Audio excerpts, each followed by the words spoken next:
tips pemupukan sayur kol agar bisa melebatkan dan berbuah besar. Begitu sahabat tani. Sayur yang nanti kita hasilkan bisa berkualitas dan bisa bersaing di pasar lokal ataupun nasional, bisa membuahkan hasil. Membuahkan hasil ini bisa dilihat dari beberapa kriteria. Nanti kita akan evaluasi lagi ketika sayur yang nanti kita tanam ini mendapat kendala dari beberapa faktor tersebut. Tentu saya akan melakukan beberapa pemupukan. Saya menggunakan pupuk, ada 2 campuran di sini, bisa menghasilkan bobot dan kualitas buah sayur kol. Karena di sini udah memasuki musim kemarau, walaupun musim kemarau tetapi tanahnya ini masih basah, jadi masih bisa terurai. Kemudian jangan lupa sahabat tani, untuk pemupukannya kita harus perkirakan.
Halo, assalamualaikum warahmatullahi wabarakatuh, sahabat tani semua. Bertemu lagi dengan saya di channel YouTube Pang Tani.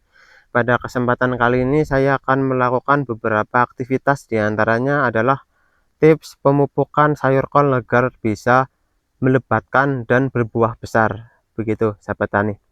Sayur kol tentunya bisa berbuah melalui beberapa metode perawatan, yaitu yang pertama proses dari pengolahan tanah.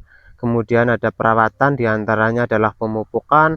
Kedua adalah yang eksternalnya, itu adalah penyemprotan agar daun-daun yang sudah saya tanam ini di sayur kol ini bisa terhindar dari serangan hama ulat ataupun bercak kuning dan lain sebagainya.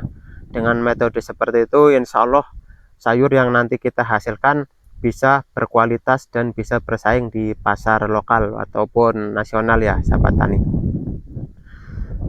Saya sudah berkeliling di lahan yang sudah saya tanami ini, dan hasilnya 80% insya Allah bisa membuahkan hasil.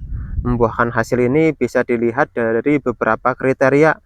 Untuk daunnya sangat lebar dan biru pekat ya sahabat tani, dan kemudian tidak ada tandanya bercak, kemudian lagi tidak ada hama yang menyerang begitu. Karena di video sebelumnya kita sudah ada beberapa video yang sudah saya lakukan, diantaranya adalah perawatan ataupun penyemprotan pada ulat ya begitu. Jadi alhamdulillah di sini insya Allah tidak ada lagi ulat yang menyerang. Tidak tahu nantinya ya sahabat tani, karena kadang hari ini pun berbeda dengan hari berikutnya begitu. Jadi itu adalah sebuah PR. Nanti kita akan evaluasi lagi ketika sayur yang nanti kita tanam ini mendapat kendala dari beberapa faktor tersebut. Nah, di sini untuk meningkatkan kualitas produksi buah dari sayur kol ini, tentu saya akan melakukan beberapa pemupukan.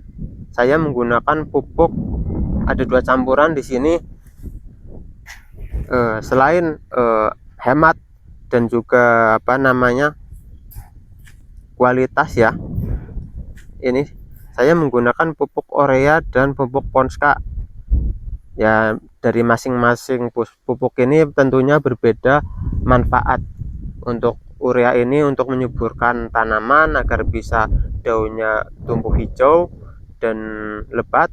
Kemudian untuk pupuk ponskannya bisa menghasilkan bobot dan kualitas buah sayur kol. Nah, di sini saya menggunakan 2 pupuk ini. Dan juga saya juga kenapa saya menggunakan pupuk ini? Karena saya lihat-lihat di sayur kol yang sudah saya tanami ini terhitung normal begitu.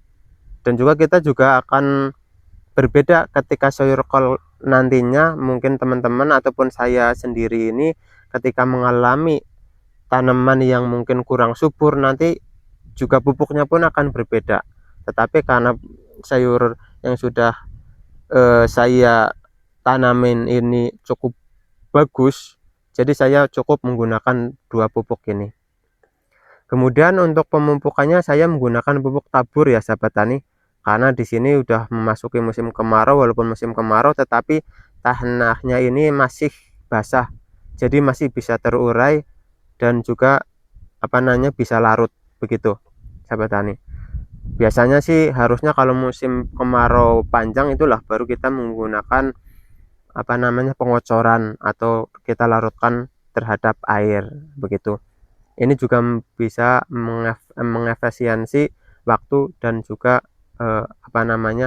untuk kebutuhan dari beberapa pohon kol ini.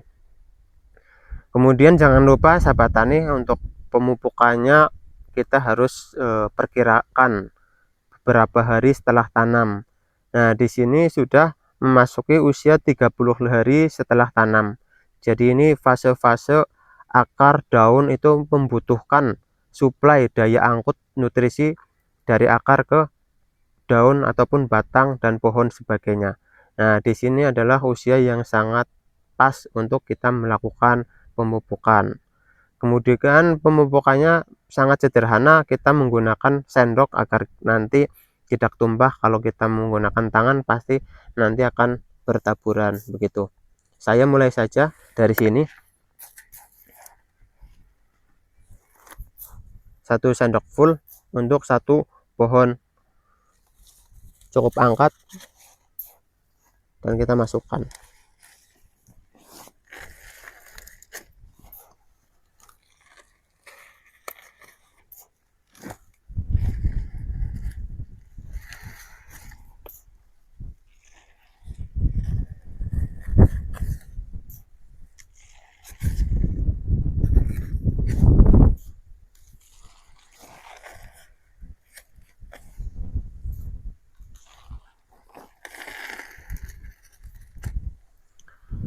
Jadi seperti ini ya sahabatannya untuk pemupukan terhadap sayur kol. Seperti yang sudah saya bilang, kenapa usia itu sangat penting, karena semakin lebih dari 35 hari itu daunnya itu semakin lebar dan kita akan kesusahan untuk melakukan pemupukan tabur. Jadi untuk usia seperti ini, daun yang tidak begitu lebat, kita akan mudah untuk melakukan pemupukan. Jadi itu salah satunya agar kita melakukan pemupukan di usia 35 hari ini begitu. Jadi cukup ya video singkat dari saya, semoga bisa bermanfaat bagi kawan-kawan semuanya. Saya akhiri, wassalamualaikum warahmatullahi wabarakatuh. Salam sahabat tani.